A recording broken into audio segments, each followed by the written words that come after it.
Seigneur Dieu, tu bâtis la demeure éternelle de ta gloire avec les pierres vivantes choisies.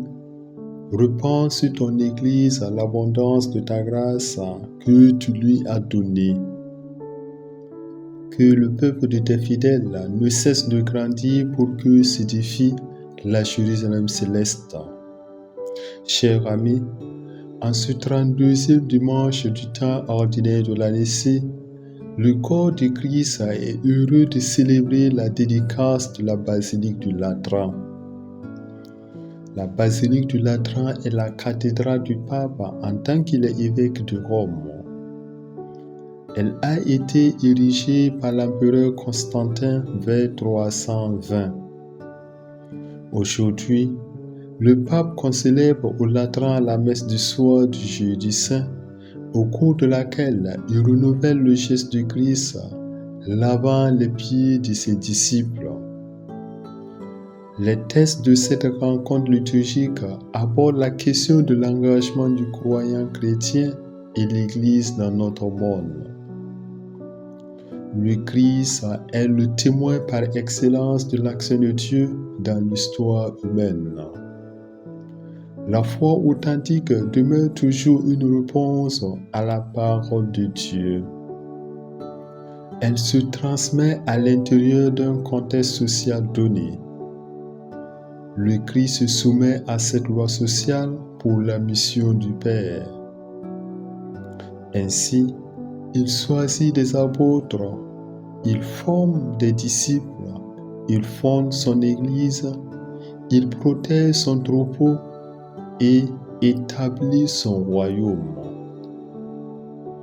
À ses disciples, il donne mission d'être ses témoins, de prêcher dans le monde entier, de baptiser et de gagner les autres à la foi. Le baptême dans la foi nous immerge, nous ensevelit dans la mort rédemptrice du Christ. Avec la grâce baptismale, le croyant fait partie d'un corps, le corps du Christ. Par l'Esprit Saint, il reçoit la charité de Dieu et les dons que l'Esprit distribue comme il veut pour le service des autres. Tous sont membres de ce corps qu'est l'Église. Par la foi au Christ, le croyant est une nouvelle créature, un homme nouveau, une pierre vivante du temple saint de Dieu, un sacerdoce royal, un membre du peuple que Dieu s'est acquis. Il est un membre vivant et responsable de l'Église du Christ. Quelle est ma place dans la vie de l'Église? Quel est mon rapport à l'Église? Face aux défis de l'Église, nous pouvons être tentés de passer sur notre rive simplement pour les éviter. Puis notre engagement dans nos communautés chrétiennes et sombrer dans l'indifférence totale.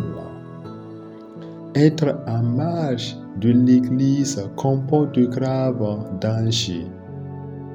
S'isoler de la communauté ou de la famille, fuir les responsabilités dans l'Église et ne suivre que nos propres intérêts.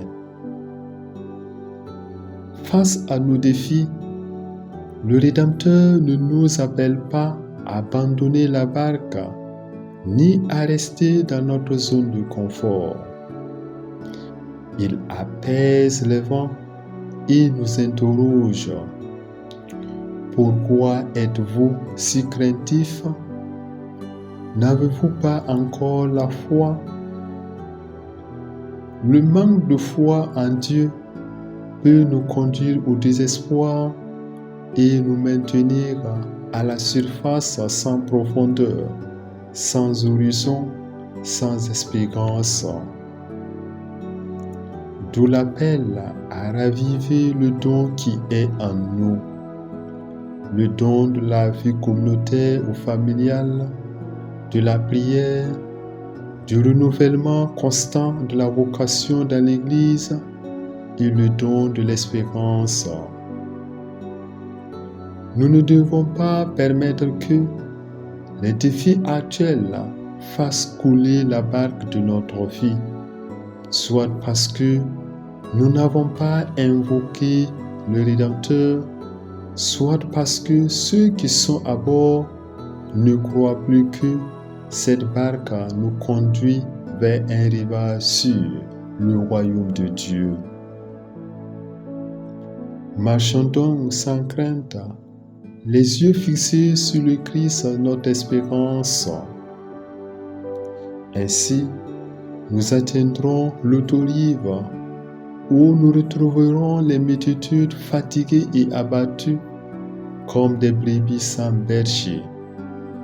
Là encore, nous serons invités à réfléchir sur notre vie missionnaire, à nous souvenir de la paix du Seigneur, à chacun de nous, à être avec lui et à être envoyé dans les diverses réalités de ce monde comme missionnaire de l'espérance.